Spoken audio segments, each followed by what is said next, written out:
कर्नाटक की राजनीति का नाटक अभी खत्म नहीं हुआ है। डीके शिव कुमार मुख्यमंत्री बनेंगे, इस बात के लिए आज का दिन बहुत महत्वपूर्ण है। बहुत सारी औपचारिकताएं पूरी कर ली गई हैं, कुछ बाकी हैं, लेकिन उससे पहले भी दिल्ली की दौड़ अभी खत्म हुई नहीं है। और डीके शिव कुमार जैसा व्यक्ति अगर सत्ता में आएगा तो कांग्रेस पार्टी को यह फायदे का सौदा साबित होगा या नुकसान देगा। और सिद्धरमैया, जिन्हें दिल्ली की केंद्र की राजनीति में राहुल गांधी बुलाना चाह रहे हैं, लेकिन सिद्धरमैया का जवाब सुनकर के आप भी हैरान रह जाएंगे कि भला ये सिद्धरमैया क्या बोल रहे हैं। तो अगर वो दिल्ली की राजनीति में आते हैं तो क्या होगा, नहीं आते हैं तो क्या होगा, क्या परिस्थितियां बन रही हैं, इन सभी विषयों पर बात करेंगे। नमस्कार, मैं हूं आशीष त्रिपाठी आपके साथ। और दिल्ली में कांग्रेस का शीर्ष नेतृत्व मंथन कर रहा है। दिल्ली एनसीआर में आंधी बारिश के चलते गुरुवार देर रात दिल्ली पहुंचे निवर्तमान मुख्यमंत्री सिद्धरमैया ने नेता प्रतिपक्ष राहुल गांधी और कांग्रेस के अध्यक्ष मल्लिकार्जुन खड़गे से मुलाकात की। सोनिया गांधी के घर पर हुई इस मुलाकात में राहुल गांधी ने सिद्धरमैया को ओबीसी राजनीति का एक अहम चेहरा बताते हुए राष्ट्रीय स्तर पर उनकी अहम भूमिका निभाए जाने की जरूरत महसूस की और उन्हें यह बताया। लेकिन जानकारी जो सामने आई वो ये कि सिद्धरमैया इस मुद्दे को ही टाल गए और राहुल गांधी की बात को लांग गए। बातचीत में सिद्धरमैया ने नए मुख्यमंत्री के रूप में डीके शिव कुमार को पूरी तरह से सहयोग देने का आश्वासन भी दिया। उन्होंने नई सरकार में अपने मंत्रिमंडल के सहयोगियों को स्थान दिए जाने पर भी जोर दिया। जाहिर है, अब इस बीच पार्टी सूत्रों ने संकेत दिया है कि सरकार में सामाजिक और क्षेत्रीय संतुलन बनाए रखने के लिए 4 उप मुख्यमंत्री बनाए जा सकते हैं। सिद्धरमैया के बेटे और विधान परिषद सदस्य यतीन्द्र को मंत्री बनाए जाने की पूरी संभावना है। सिद्धरमैया की सरकार में अकेले शिव कुमार उप मुख्यमंत्री थे। कांग्रेस नेतृत्व की कोशिश सिद्धरमैया को कर्नाटक से दूर कर राष्ट्रीय राजनीति में लाने की है, ताकि शिव कुमार को सरकार चलाने के लिए फ्री हैंड मिल सके। लेकिन ये फिलहाल संभव नजर नहीं आ रहा है। सिद्धरमैया जाएंगे या नहीं जाएंगे वो तो बाद का विषय है, लेकिन सिद्धरमैया के सिपह सालार इस कैबिनेट में जरूर शामिल होंगे और यह बात तो तय है। लेकिन ये प्रदेश में मौजूद रहना चाहते हैं, जो शिव कुमार के लिए मुश्किलें पैदा कर सकता है। कुर्सी छोड़ना एक बड़ा दिखाने का मैसेज है। हाथी के दांत, खाने वाले अलग, दिखाने वाले अलग। सिद्धरमैया भी कुछ ऐसा ही खेल खेल रहे हैं। शीर्ष नेतृत्व की ओर से राज्यसभा का ऑफर ठुकरा चुके हैं। सूत्रों के हवाले से खबर यह भी आ रही है कि कांग्रेस महासचिव केसी वेणुगोपाल को शिव कुमार सरकार में संभावित मंत्रियों की सूची अपनी ओर से सौंप दी गई है। बाद में वेणुगोपाल ने राहुल गांधी से इस सूची को लेकर के चर्चा भी की और राहुल गांधी और मल्लिकार्जुन खड़गे के साथ मुलाकात में कर्नाटक में पार्टी संगठन में फेरबदल को लेकर के भी चर्चा हुई। 3 वर्षों से डीके शिव कुमार उप मुख्यमंत्री के साथ साथ प्रदेश के अध्यक्ष पद की भी जिम्मेदारी संभाल रहे थे। सिद्धरमैया अब इस पद पर अपने ही किसी व्यक्ति को देखना चाहते हैं। जाहिर है वो देखना चाहते हैं, कोई उनकी इच्छा नहीं है।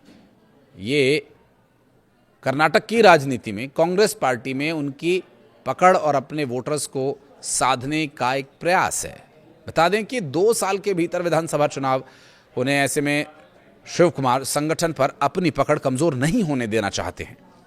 जाहिर है, शीर्ष नेतृत्व की कोशिशों के बावजूद कर्नाटक में शिव कुमार की राह आसान नहीं होगी। लेकिन शीर्ष नेतृत्व के दबाव में सिद्धरमैया ने भले ही इस्तीफा दे दिया हो, अब वो मुस्लिम, ओबीसी, एससी, एसटी को लेकर बनाए गए अहिंदा समीकरण से सबसे बड़े नेता के रूप में बनकर उभरे हैं।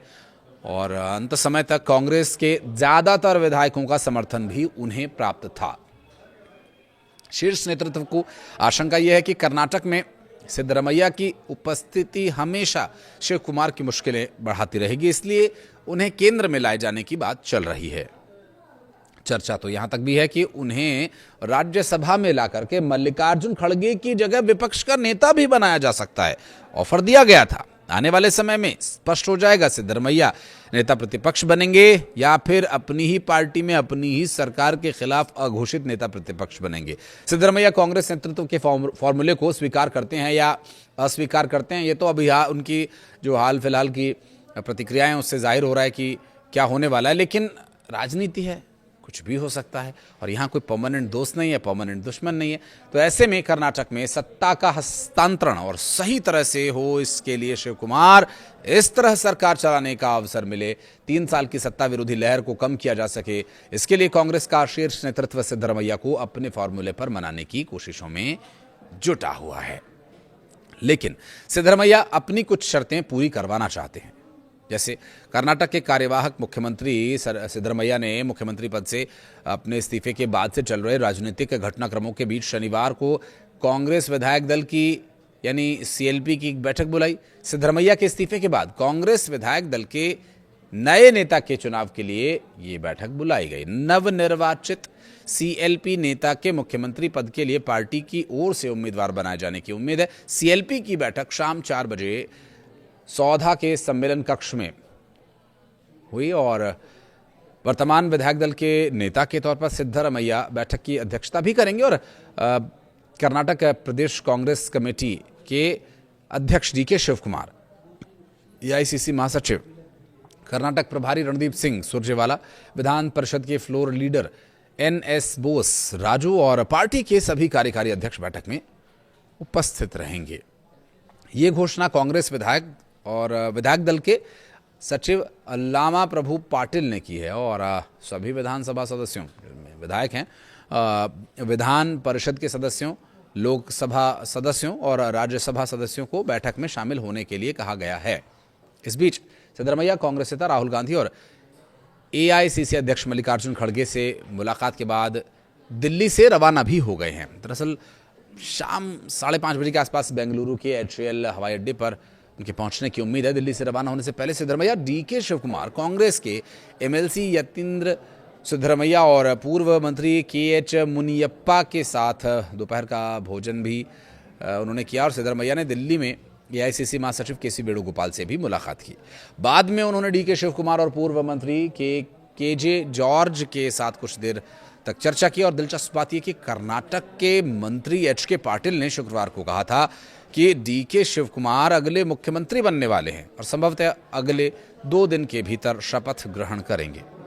दक्षिण भारतीय राजनीति के धुरंधरों की बात करें तो जोसेफ विजय के अलावा डीके शिवकुमार भी बहुत चर्चा में हैं और दशकों तक भारतीय राजनेताओं ने सादगी का जो चोला ओढ़े रखा, सफ़ेद कुर्ता, रबर की चप्पल, न्यूनतम जीवन शैली, लेकिन हालिया चुनाव में तमिलनाडु में जोसेफ विजय को चुनकर देश को जनता ने चौंका ही दिया। उनकी घोषित संपत्ति 624 करोड़ रुपए की है।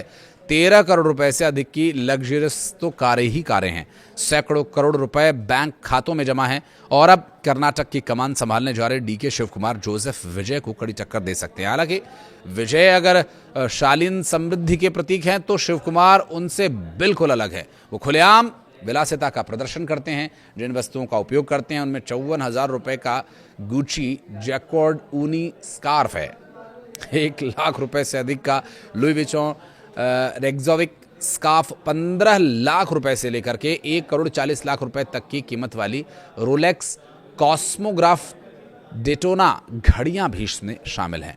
महंगे शौक छिपाने वाले कई राजनेताओं के विपरीत वो शायद ही कभी इसके लिए माफ़ी मांगते हों। एक बार अपनी रोलेक्स और कार्टियर घड़ियों पर हुई आलोचना के बाद उन्होंने कहा था कि क्या मुझे अपनी पसंद की घड़ी पहनने का भी अधिकार नहीं है। तो आप अंदाज़ा लगा लीजिए कि डीके शिवकुमार जब सत्ता में आएंगे तो अपने स्टाइल में उनकी पॉलिटिक्स होगी। कांग्रेस आला कमान पर दिल्ली से बैठा क्या कर पाएगा क्या नहीं, वो तो बाद की बात है। अभी से ही उन्होंने ये तेवर दिखाने शुरू कर दिए जिसकी वजह से सिद्धरमैया को कुर्सी छोड़नी पड़ी है। सिद्धरमैया को ये दिखाई दे गया था कि अगर मैंने कुर्सी नहीं छोड़ी तो राजनीति भी शायद छोड़नी पड़ जाए। तो ठीक है, भागते भूत की लंगोटी सही। कुछ कहना चाहें तो बताइएगा कमेंट सेक्शन में। वीडियो को यहाँ तक देखने के लिए बहुत बहुत धन्यवाद।